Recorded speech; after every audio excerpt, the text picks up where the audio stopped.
சென்னை வியாசபாடி எருக்கஞ்சேரி பகுதியில் முதல் தளத்தில் உள்ள தனியார் நிறுவன ஊழியர் வீட்டில் பெட்ரோல் குண்டு வீசி கஞ்சா போதை இளைஞர்கள் தாக்குதல் நடத்திய சம்பவம் அதிர்ச்சியை ஏற்படுத்தியுள்ளது.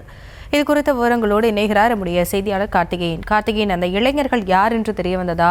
யாருக்கேனும் காயம் ஏற்பட்டு இருக்கிறதா? என்ன விவரம்?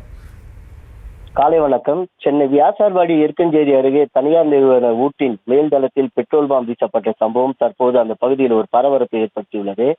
கஞ்சா போதையில் வந்த நபர்கள் வீண் தகராறு செய்துவிட்டு ஊழியர் ரவி மேல்தள வீட்டில் பெட்ரோல் பாம்பு வீசிவிட்டு சென்றனர். இது குறித்து தற்போது காவல்துறையினர் வழக்கு பதிவு செய்து அவர்களை தீவிரமாக தேடி வருகின்றனர்.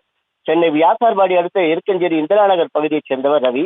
இவர் தனியார் நிறுவனம் ஒன்றில் ஊழியராக பணியாற்றி வருகிறார். இவரது சகோதரர் பாலமுருகன். இருவரும் ஒரே வீட்டில் ரவி மேல்தளத்திலும் பாலமுருகன் கீழ்தளத்திலும் வசித்து வருகின்றனர். இந்த நிலையில் அதே பகுதியைச் சேர்ந்த தூய்மை பணியாளர் கிறிஸ்டோபர் என்பவர் கஞ்சா போதையில் ரவியின் வீட்டில் அருகே வைக்கப்பட்டிருந்த குப்பைகள் கொட்டும் குப்பை தொட்டியை போதையில் காலால் எட்டி உதைத்ததாக தெரிகிறது. இதையடுத்து ரவியின் மகன் ஜீவா இது குறித்து சம்பந்தப்பட்ட கிறிஸ்டோபரிடம் ஏன் இவ்வாறு நடந்து கொள்கிறார் என கேட்டபோது இருவருக்கு தகராறு ஏற்பட்டு ஒருவரை ஒருவர் தாக்கிக் கொண்டனர்.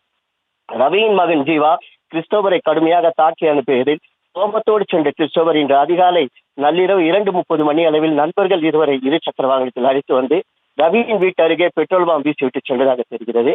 இதில் அயர்ந்து தூங்கிக் கொண்டிருந்த ரவி குடும்பத்தினர் பலத்த சத்தம் கேட்டவுடன் அலறி அடித்து வீட்டுக்கு வெளியே வந்து பார்த்தபோது வெளியே பெட்ரோல் பாம்பு வீசப்பட்டு வீட்டு கண்ணாடி வீட்டில் இருந்த ஒரு சில பொருட்கள் அதில் நாசமடைந்தது தெரிய வந்தது. இதைத் தொடர்ந்து இது குறித்து ரவியின் குடும்பத்தினர் காவல்துறை கட்டுப்பாட்டுக்கு தகவல் தெரிவித்ததன் பேரில் சம்பவத்துக்கு விரைந்து வந்த சென்னை மகாகவி பாரதிநகர் காவல்துறையினர் இது குறித்து வழக்கு பதிவு செய்து தற்போது தாக்குதலில் ஈடுபட்ட அந்த கும்பலை தீவிரமாக தேடி வருகின்றனர்.